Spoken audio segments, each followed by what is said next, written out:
Changes in the mud characteristics are what we're looking for, and to find them, a whole array of tests are performed. It starts with your two basic tests, mud weight and viscosity. We'll start with mud weight. When we talk about mud weight, we're really referring to mud density. Mud weight is usually taken every 15 to 30 minutes to help the driller and mud engineer determine whether or not the weight is remaining consistent. The intervals of checking might change according to the activities on the drill floor. Mud weight changes can be caused by salt water or freshwater flows into the mud, changing the solids to liquid ratio. Or it can be due to faulty cleaning equipment leaving too many drilled solids in the mud. Or maybe your driller has drilled into a formation that's adding fine particles to the mud that can't be removed by the solids control equipment. Or it could be something as simple as the drill floor crew washing down the pipe and the floor with too much water and diluting the mud. Another common problem is somebody washing down the shaker screens, like this. This can add too much water to the system. Whatever the reason for changes, the mud weight is important, so your tests have to be done regularly and accurately. And both you and the mud engineer will be taking the weights. So naturally, a scale is needed, and you've probably already been introduced to a mud balance of some sort by now. But I'll bet you didn't know that every week or so you should check it for accuracy. In using the standard mud balance, 3 points should be made. First, the lid. The lid received with the mud balance should be one that's always used with the mud balance. It's a calibrated instrument, and the changing of this lid could alter the reading of the drilling mud. Secondly, the calibration. Water weighs 8.3 pounds per gallon. Calibrate the instrument by placing water into the bowl. Water, when balanced, should split the hair that is shown on the balance bubble. If it is out of calibration, it can be calibrated by either adding or removing lead shot found on the end of the scale. The third point that one should make out is when weighing the mud, it is important that you weigh it dry. If you weigh the mud with only a wet bowl, a difference in the reading of the mud will be obtained. When checking the scales, be sure you use distilled water because it always weighs 8.33 pounds per gallon and can be used as a worldwide standard. Place the lid on top and dry it off. Be sure to put a finger over this hole. Then place the balance arm over the fulcrum.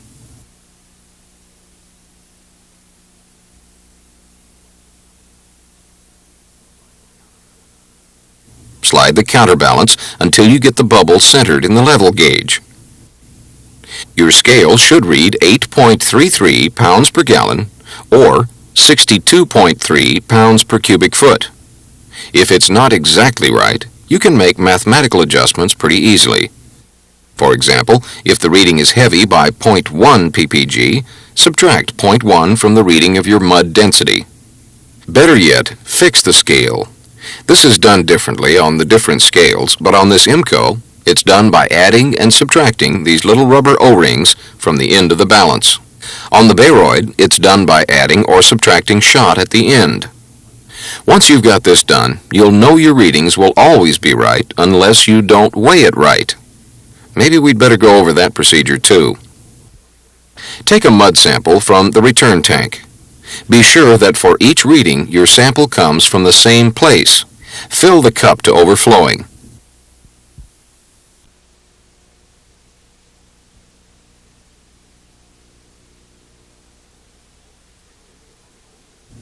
Dip the lid into the mud sample and spin it onto the cup. This seats it to make sure all air is out of the cup. Cover up the hole in the lid and rinse the mud off of the cup.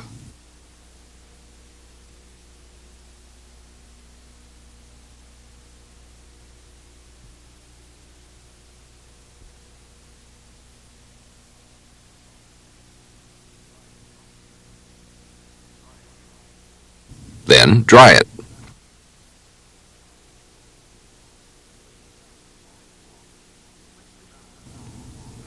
Place the balance on the fulcrum.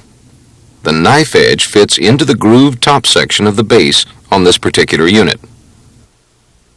Slide the counterbalance until the bubble in the balance glass is centered.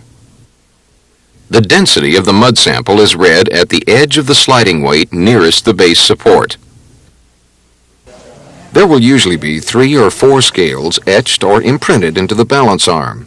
The ones you'll be concerned with are pounds per gallon, pounds per cubic foot, kilograms per cubic meter. Mud weight should be logged into the mud weight column of your mud logs, along with the time of day that they were taken, and log in the mud temperature too. Next is viscosity. Now, the test you take that's called a viscosity test really doesn't tell you what the viscosity is. It'll just tell you when there's a change in the viscosity. The mud engineer will run a test that we'll go over a little later that'll give him an exact viscosity. Your test is made with this funny-looking funnel called a marsh funnel. It's 6 inches in diameter at the top and 12 inches long. Down here at the bottom, you have a 2-inch neck with a 3/16 of an inch hole in it. There's a wire mesh screen up here on top that's used to strain larger particles out of the mud sample so it doesn't plug up your 3/16 of an inch hole. Just like with your mud balance, you ought to check the accuracy of your funnel every now and then, or every time you start to use a new funnel, or one you haven't used before. It's done with fresh water between 65 and 75 degrees Fahrenheit. It should take 26 seconds to fill a 1-quart beaker. If it's not within half a second of this, you'll need to figure out why. If it's too slow, it's probably because the funnel is plugged. A 3/16 inch drill bit will correct that. If it's too fast, the hole's too big, you'll need to get a new funnel. Now let's measure some mud. Put your fingers over the hole and fill the funnel up to the screen. Make sure the mud is strained through the screen. Now, drain the mud into your cup or a beaker that has a 1-quart line. Time the flow from the time you first start it until it reaches the 1-quart line. Then enter the time into the logs. You'll need to log in the temperature of the mud too, since this will affect viscosity. Always be sure to clean your equipment up after using it. You remember a few minutes ago I said that this test isn't very accurate?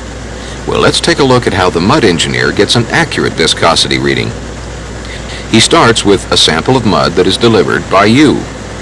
You know, earlier we told you that you should always take your samples from the exact same place. Well, the mud engineer needs the same thing for all his tests. And he'll need it to be in his cabin for testing within 5 minutes so that his readings reflect the qualities of the mud at the drilling temperatures. So keep this in mind. When he measures viscosity, he uses a fan VG meter, and he's really measuring several different things: plastic viscosity, yield point, and gel strength. These terms probably don't mean much to you right off, so let's talk about what they are exactly. We'll start with plastic viscosity. The dictionary definition for plastic viscosity is a fluid's internal resistance to flow due to mechanical friction between individual solid particles. What this really means is that plastic viscosity is the measurement of the ability of a liquid, in this case mud, to flow. It's sort of like diving into water. A diver just sort of falls through the air, but when she hits water, there's a lot of resistance between the water and her body. It really slows her down. And if the water were saturated with something like mud, it would slow her down even more because of the nature of the liquid. The friction between her body and the molecular particles that make up water resist her movements. The more particles that are packed into a given area, the more resistance, which causes the motion to be even harder to maintain. This resistance is measured by the fan VG meter. Here's how it works. There's a solid cylinder that's attached to a needle or scale. A spring brings it to a 0 position. Another cylinder is placed around the first one. There's not a lot of space between them. This outer cylinder is turned either by a crank or a motor. As it turns, it doesn't touch the inside cylinder, but whatever liquid is in between the cylinders begins to turn along with the outer one. But the inner one is trying to hold the liquid still. So, by reading the scale attached to the inner cylinder, we can tell how much resistance the liquid has to the motion of the outside cylinder. The cylinder is turned at 600 RPM, then at 300 RPM. The 300 RPM reading is subtracted from the 600 RPM reading to get the plastic viscosity, which is recorded in centipoise. Readings are entered into the drilling mud report. Here's an example. If your 600 RPM reading is 92 and your 300 RPM reading is 52, then your plastic viscosity, your PV, is 40. You can see that this measurement is a lot more scientific than your Marsh funnel. Keep in mind that this measurement is strictly a resistance to flow caused by mechanical friction, particles bumping against each other. There's more to viscosity than that. There's also a factor called yield point. This is the fluid's resistance to flow as a result of electrical attraction. Many muds have a feature that aids in maintaining viscosity by particles pulling together like microscopic magnets. They try to join together as they come near one another. It's not just a resistance caused by friction of particles. It's resistance caused by the electrical attraction of the mud particles to one another.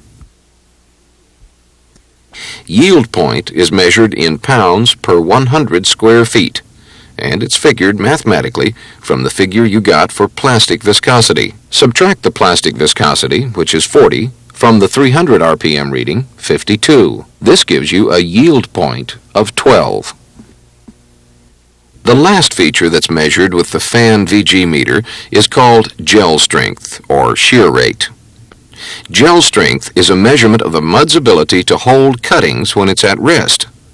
The same electrical attraction that results in yield point causes gel strength, except when it's not in motion. Your gel strength should be high enough to stop cuttings from falling to the bottom when pumping has been stopped for a connection or a trip.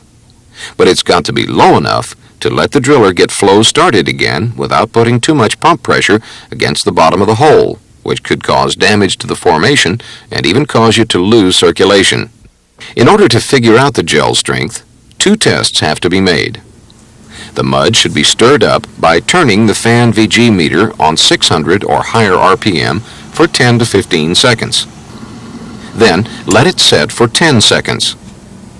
The engineer will rotate the meter very slowly at about 3 RPM to see what force it takes to make the mud let loose of the inner cylinder. Watch. The needle will start to move, then fall back almost to zero. This highest reading is what he's looking for. Now he'll stir the mud at 600 RPM again for 10 to 15 seconds. Then he'll let it stand for 10 minutes. Then he'll take another 3 RPM reading. Again, when the needle drops back to a lower number, the gel strength has broken. This is called the 10-minute gel strength test. These figures are logged into the form. They tell the mud engineer how quickly and to what degree the mud is gelling. They'll help him determine whether or not the mud qualities are consistent with what the conditions require. It'll also let him know if he has contamination problems. The next test he'll probably do is called the fluid loss test. It's a test that'll give him an idea as to how much fluid is lost before a permeable formation is sealed and how much of a filter cake builds up. The idea is that a sample of mud is put in a pressurized container that has a 9 centimeter filter in it. Under a pressure of 100 pounds per square inch, the mud is strained for 30 minutes. Before too long, the mud particles are going to try to clog the filter paper and slow the flow of liquid that's squeezing through. The amount of filtrate, or filtered liquid, is measured and recorded. Then the lid is unscrewed and the filter paper is removed. This is the filter cake. Here, it's the thickness of the mud layer that got deposited on the paper after 30 minutes. This is recorded too. These two observations tell the mud engineer what wall building characteristics the mud has. After all, the filter cake is sort of a temporary liner until steel liner can be run. You certainly don't want it leaking or soft and mushy. The filtrate and mud are tested for their content of lime, chloride, calcium, magnesium, and other things. We use .02 normal sulfuric acid and titrate the red color back to its original state. These tests are made by using chemicals and a system known as titration tests. They're all done with chemicals and are measured by their chemical reactions. The mud is also tested for its pH level with pH paper. At this point, I check the pH, and on this mud at this range, I'm trying to keep it between 9.0 and 9.5. I came up with a 9.0. This pH meter is used sometimes instead of pH paper. pH affects the mud's ability to dissolve additives. Low pH mud also corrodes pipe and interferes with the viscosity control of bentonite. Caustics are added to the mud system to control the pH level. It should usually be about 9 to 10.5. Another test he'll do is a sand content test. Basically, this test just tells him how much sand is being retained in the mud. I'll pour a quantity of mud into the sand content tube up to a line where it says mud. Now we'll fill it up to the water line. And now we'll mix the mud thoroughly by shaking it. We'll run it through our screening device. Now let the mud filter out, leaving the sand.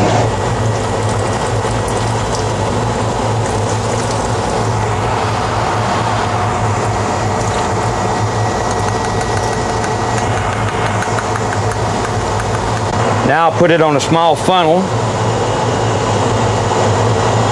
put it back on my glass tube, and run more water through it. Sand is harmful to all moving parts in the system, especially the mud pumps, so this has to be watched carefully. Now we'll read the sand content, which it's marked from 0.25% all the way up to 20%. And in our sand on this location, we're showing 0.25% sand in our mud, which is a very acceptable level. Finally, the mud engineer might run a retort test to determine oil to water content and solids concentration of the mud. We're going to put approximately 20 cc's of mud into this cylinder. What this test does, essentially, is to take a sample of mud and boil off the liquids. This is one test that should be ran daily. Now we'll plug it into our power source, put it into the unit. As you can see, she's beginning to cook off already. And we'll have our water content on the bottom. If there's any oil in the mud at all, it will show up on the top part of the water, which we should have somewhere in the neighborhood 4 to 5% solids in the mud, which that'll be the void spot at the top. That'll be our undesirable solids that our mechanical equipment has not taken out of the mud. The liquids are measured in a graduated flask after all of the condensation stops, usually about 30 to 45 minutes. The solids remain in the container. Once the mud engineer's run all his tests, he'll have a pretty good idea as to what's going on with the mud downhole, and he'll be asking you to make adjustments in the mud from time to time. One final thing that is sort of a last resort, the mud engineer will probably have one of these kits. It's just a cabinet that contains samples of all the mud additives. If he runs into a problem that he can't figure out by using his test, he'll start experimenting with a little of this and a lot of that until he finds a cure. So you might get into quite a few exotic additives from time to time.